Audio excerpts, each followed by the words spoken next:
तो last video में हम बात कर रहे थे राउंड रॉबिन के बारे में। वहाँ हमने समझा कि राउंड रॉबिन में हमारा है क्या, किस तरीके से वो काम करता है, क्या मोड है इसमें हम फॉलो करते हैं, क्या क्राइटेरिया है इसका, और हमने इसके रिगार्डिंग न्यूमेरिकल भी सॉल्व किया था कि किस तरीके से हम इसके अपने प्रीएम्पटिव मोड पर टाइम काउंटम लगाकर किस तरीके से हम अभी प्रोसेस को एलोकेट करते हैं सीपीयू। ठीक है, अब हम इस वीडियो में बात करेंगे राउंड रॉबिन के एडवांटेजेस एंड कुछ डिसएडवांटेजेस के बारे में कि एक्चुअली में इसके एडवांटेजेस एंड डिसएडवांटेजेस क्या है। तो चलिए स्टार्ट करते हैं। सबसे पहले हम बात करेंगे एडवांटेजेस के बारे में। यहाँ पे हम देखेंगे इसका first advantage, perform best in term of average response time. तो दोस्तों मैंने आपको अपनी प्रीवियस वीडियोज़ में रिस्पॉन्स टाइम्स के बारे में बताया है कि एक्चुअली में हमारा रिस्पॉन्स टाइम क्या होता है। तो हमारा रिस्पॉन्स टाइम क्या है? रिस्पॉन्स टाइम हमारा वो टाइम होता है जब कोई भी प्रोसेस हमारी रेडी क्यू के अंदर आती है। ठीक है, हम तो उसे फर्स्ट टाइम हमारा सीपीयू कब मिलता है, कब हम उसे सीपीयू एलोकेट करते हैं, तो वो टाइम उसका क्या बन जाता है? वो टाइम उसका बन जाता है रिस्पॉन्स टाइम। ठीक है, तो अब ये जो राउंड रॉबिन है उसमें क्या होता है, मैंने आपको बताया था कि टाइम काउंटम इसमें सेट करते हैं हम। तो इससे क्या होता है, हर एक प्रोसेस को ना सीपीयू मिलता रहता है। ठीक है, हर एक प्रोसेस को सीपीयू मिलता है, हर एक प्रोसेस को रिस्पॉन्स मिलता है, मतलब जल्दी जल्दी रिस्पॉन्स मिलता जाता है। तो इसलिए कहा गया है कि ये जो हमारा राउंड रॉबिन है वो रिस्पॉन्स टाइम की टर्म में बहुत अच्छा काम करता है। ठीक है, सेकेंड देखिए, work will in case of time sharing client server architecture interactive system. अब जैसे कि ये जो क्लाइंट सर्वर आर्किटेक्चर, जो बड़े बड़े प्रोसेसर्स होते हैं ना, तो उसे बहुत सारे प्रोसेस को हैंडल करना होता है।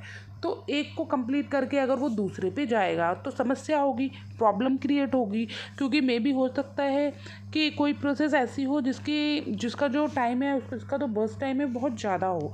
अगर हम कहें कि ये वाला पहले कंप्लीट हो जाए प्रोसेस, उसके बाद दूसरी पे जाए, तो उससे तो हमारी बहुत सारी प्रॉब्लम्स क्रिएट हो सकती हैं, बहुत ज़्यादा टाइम लग सकता है। बहुत सारी प्रोसेस जो हैं जिनका टाइम बहुत कम है, बस टाइम बहुत कम है, उनको तो बहुत सारा वेट करना चाहे वो शॉर्टेज जॉब फर्स्ट की बात हो, प्रायोरिटी की हो, चाहे वो फर्स्ट कम फर्स्ट सर्व की हो, कि कोई इस बात को मतलब इतना रिस्पॉन्स नहीं दे सकता, इतना रिस्पॉन्स ये सारी जो एल्गोरिदम्स है वो इस बात को इतने रिस्पॉन्स नहीं देती।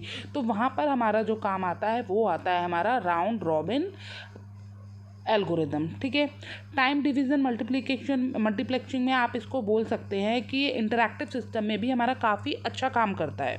ठीक है, थर्ड वन देखिए, काइंड ऑफ एसजीएफ इम्प्लीमेंटेशन। अल्टीमेटली ये साइकिल अगर बार बार चलेगी तो होगा क्या, जिन प्रोसेस का बस टाइम कम है वो तो जल्दी से सिस्टम से बाहर चली जाएंगी, और जिनका ज़्यादा है वो सिस्टम में बनी रहेंगी। इस तरीके से राउंड रॉबिन भी हमारा इसमें मतलब बहुत अच्छा काम करता है। इसलिए मैंने कहा गया कि इसमें kind of shortage of first implementation. Next देखिए, हम बात करेंगे इसके डिसएडवांटेज के बारे में। तो सबसे पहले देखिए, इसका सबसे पहला ही डिसएडवांटेज क्या है, लॉन्गर प्रोसेस में स्टार्व। बिल्कुल सही बात है कि जो हमारी क्योंकि जो हमारी ये हम पे जो हमारा प्रायोरिटी के कोई कंसेप्ट नहीं आता, यहाँ पे हम अराइवल टाइम की बात नहीं करते। अगर कोई एक प्रोसेस हमारी सीपीयू में, मतलब हमारे कोई प्रोसेस हमारी रेडी क्यू में आ गई है, अराइव हो गई है, तो बार बार उसे लाइन में लगना ही पड़ेगा। अब जब उसका बर्स्ट टाइम ज़्यादा है तो मे बी वो प्रोसेस हमारी बार बार कॉन्टेक्स्ट स्विच होती रहेगी और बाहर निकलती रहेगी, अंदर आती रहेगी। ठीक है, तो इससे क्या होगा, जो ऐसी प्रोसेस जिनका बर्स्ट टाइम बहुत ज़्यादा है वो लंबे टाइम तक सीपीयू में बनी रहेंगी। ठीक है, तो इसलिए कहा गया है कि मे बी वो स्टार्व में चली जाए, वो स्टार्वेशन में चली जाए, तो लॉन्गर प्रोसेस में स्टार्व। सेकेंड देखिए, performance depend heavily on time quantum. बिल्कुल सही बात है, हमारे राउंड रॉबिन में टाइम काउंटम का तो कंसेप्ट है ही।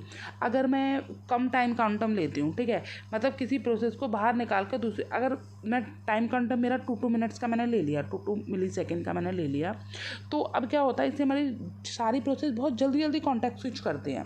ठीक है, कॉन्टेक्ट स्विच बहुत जल्दी जल्दी करती है, तो इससे क्या होता है, जो हमारा प्रोसेस है, जो हमारा सीपीयू है, वो थोड़े टाइम के लिए आइडल रहता है। कब आइडल रहेगा, अगर हम किसी प्रोसेस वहाँ पे है, हमें प्रोसेस को कॉन्टेक्ट स्विच कराना है, तो जो प्रोसेस को है उसको निकालने में और दूसरी प्रोसेस को उसमें डालने में जो टाइम लगता है, उस टाइम में हमारा सीपीयू क्या रहता है, आइडल रहता है। ठीक है, तो इसमें भी हमारा कंसिडरेबल अमाउंट हमारा टाइम वेस्ट होगा ही होगा। ठीक है, तो इसलिए इसको हम कहते हैं कि performance depend heavily on time quantum. That means अगर मैं टाइम काउंटम को ज़्यादा लेती हूँ, ठीक है। तो इससे हमारे प्रोसेस तो हमें बहुत कॉन्टेक्स्ट स्विच तो हमारे बहुत कम हो जाएंगे, लेकिन फिर हमारा राउंड रॉबिन का मतलब ही क्या रहा? अगर मैं टाइम काउंटम ज़्यादा ले रही हूँ तो मेरा राउंड रॉबिन का वहाँ पे कोई मतलब नहीं है, उसके कंसेप्ट को तो हम बिल्कुल भूल ही जाएंगे। तो इसलिए हम कहते हैं यहाँ पे टाइम काउंटम हमें कम ही लेना पड़ता है और प्रोसेस को बार बार हमें स्विच कराना पड़ता है, जिससे कि हमारा कंसिडरेबल अमाउंट ऑफ टाइम हमारा वेस्ट होता है। ठीक है, अगर हम ज़्यादा दें तो उससे हमारा कोई फ़ायदा नहीं है। नो आइडिया ऑफ प्रायोरिटी का नो लॉजिक, कोई लॉजिक नहीं है हमारा राउंड रॉबिन में। प्रायोरिटी का लाइन में प्रोसेस लगी हुई है, उसी के अकॉर्डिंग हमारी प्रोसेस को सीपीयू मिल रहा है, प्रोसेसेस हमारी एग्जीक्यूट होती हैं।